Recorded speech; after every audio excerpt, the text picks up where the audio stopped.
Que la paix de Dieu soit avec vous, Jésus-Christ ou rien. Amen. Je proclame la parole de Dieu de Pierre chapitre 1er au verset 13. Et je regarde comme un devoir, aussi longtemps que je suis dans cette tente, de vous tenir en éveil par des avertissements. Amen. Vous tenir en éveil par des avertissements. C'est l'apôtre Pierre, bien sûr. Le Seigneur lui avait dit qu'il devait subitement quitter cette tente ou ces corps de chair. Alors, c'était pour lui un devoir, tant qu'il était là, de pouvoir éveiller l'Église par des avertissements. Alors, nous avons bien sûr, je mets là, et c'est je crois, un album où je mets des vidéos sur une playlist, bien sûr, sur des saints avertissements. Et aujourd'hui, nous allons parler d'un grand avertissement. Nous allons le prendre, c'est la part de Pierre, toujours dans le premier chapitre, dans le deuxième chapitre, au verset 2. Et je vais lire la parole, je lis au nom du Seigneur Jésus-Christ. 2 Pierre, chapitre 2, 1 à 2. Il y a eu parmi le peuple de faux prophètes, et il y aura de même parmi vous de faux docteurs qui introduiront des sectes pernicieuses et qui, régnant le maître qui les a rachetés, attireront sur eux une ruine soudaine. Plusieurs les suivront dans leur dissolution et la voie de la vérité sera calomniée à cause d'eux. J'ai fait la semaine précédente j'ai fait des vidéos sur l'Antéchrist et je mets aussi encore là aussi une vidéo sur l'Antéchrist et même la playlist où se trouvent ces vidéos. Que Dieu vous bénisse. Ici, il nous est annoncé de faux docteurs qui vont introduire des sectes pernicieuses dans l'évangile, dans la doctrine de Christ. Des sectes pernicieuses, des soi-disant messages. À cause de cela, la voie de la vérité sera calomniée. Qu'est-ce que la voie de la vérité? J'ai lu Actes chapitre 24, verset 14. Je t'avoue bien que je sers le Dieu de mes pères selon la voie qu'ils appellent une secte, croyant tout ce qui est écrit dans la loi et dans le prophète. Autrefois, Paul persécutait cette voie. Et c'est quoi cette voie? Actes chapitre 9, 1 à 2.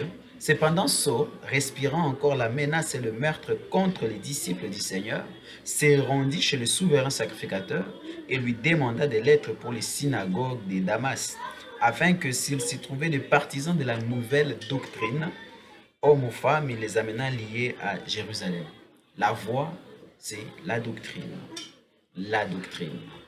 Et cette doctrine dans Galates 1er, le verset 22 à 23. Or, j'étais inconnu de visage aux églises des Judées qui sont en Christ, c'est toujours Paul. Seulement, ils avaient entendu dire, celui qui autrefois nous persécutait annonce maintenant la foi qu'il s'efforçait de détruire. Paul devint annonciateur ou prédicateur de la foi qu'il combattait. Ainsi, nous voyons que la voie, c'est la doctrine ou c'est la foi. Amen. Alors, tout devient clair pour nous. La voie de la vérité, c'est la doctrine ou la foi de Christ.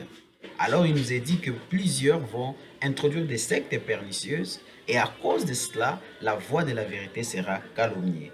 Qu'enseigne cette doctrine? Acte 9, verset 19 à 20. Dès que Paul reçut cette voix, il l'annonça. Et après qu'il eut pris de la nourriture, le force lui revint. Saul resta quelques jours avec les disciples qui étaient à Damas. Disciple, c'est même quelqu'un qui est enseigné dans une doctrine. Et aussitôt, il prêcha dans les synagogues que Jésus est le Fils de Dieu. Voilà ce qu'enseigne cette doctrine. 1 Timothée 2, 4 à 5. Dieu qui veut que tous les hommes soient sauvés et parviennent à la connaissance de la vérité, car il y a un seul Dieu et aussi un seul médiateur entre Dieu et les hommes, Jésus-Christ est homme. Dieu veut que tous nous parvenions à la connaissance de la vérité, de la voie, afin que nous soyons sauvés. Alléluia. Amen. La voie de Christ consiste à annoncer Jésus comme le Christ, le Fils de Dieu. C'est amener les gens à mettre leur espérance en lui seul. Tandis que la voie de Mahomet, par exemple, consiste à annoncer Mahomet comme le seul vrai prophète du Dieu vivant. Amener les gens à mettre leur espérance en lui seul. Ses disciples disent, je crois au message de Mahomet, j'ai une place au paradis, j'entrerai dans le ciel de Mahomet. C'est un exemple, j'ai pris aléatoirement Mahomet.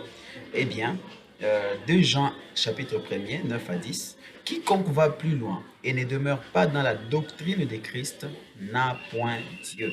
Celui qui demeure dans cette doctrine a le Père et le Fils. Si quelqu'un vient à vous et n'apporte pas cette doctrine, ne le recevez pas dans votre maison et ne lui dites pas ça. Quiconque vient vous annoncer une autre voie, une autre doctrine, une autre foi, ne le recevez pas.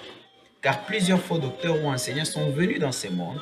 Ils viennent avec un message, un nouveau message, et prétendent que c'est la voie du salut. Plusieurs les suivront dans leur dissolution, dans leur guérilla, dans leur révolte contre le maître qui les a sauvés.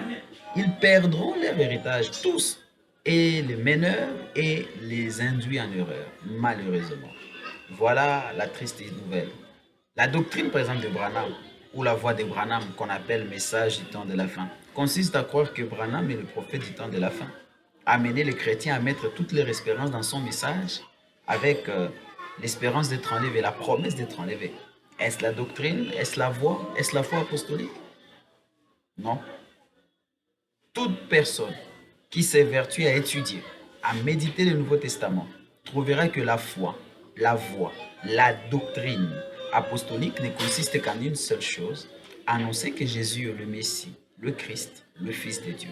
Imaginez-vous un peu, pensez sur les actes des apôtres. Ce livre est écrit sur une période de 30 ans, et dans ce livre, il n'y a qu'une seule prédication du début à la fin, annoncer que Jésus est le Messie.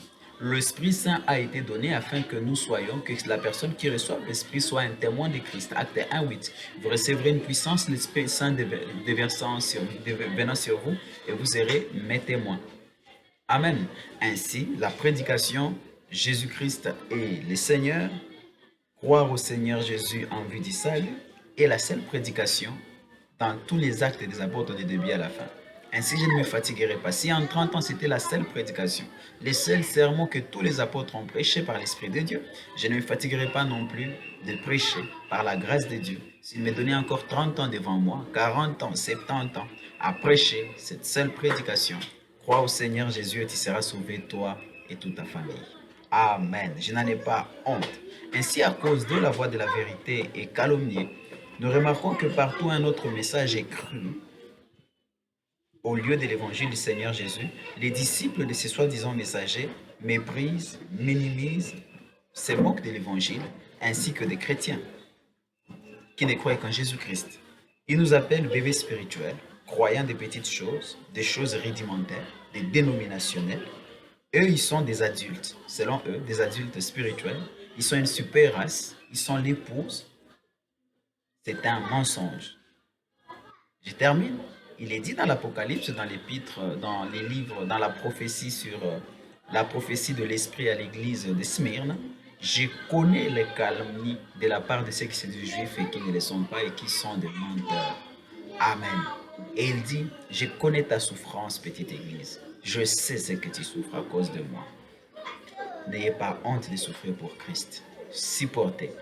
Gardez la foi. Ne recevez pas toute personne qui viendra avec un certain message sur vous.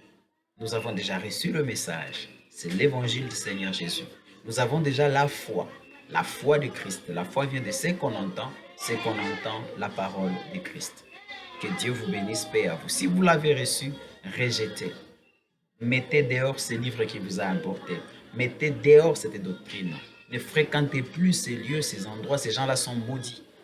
Ils sont maudits selon Galates 1:8.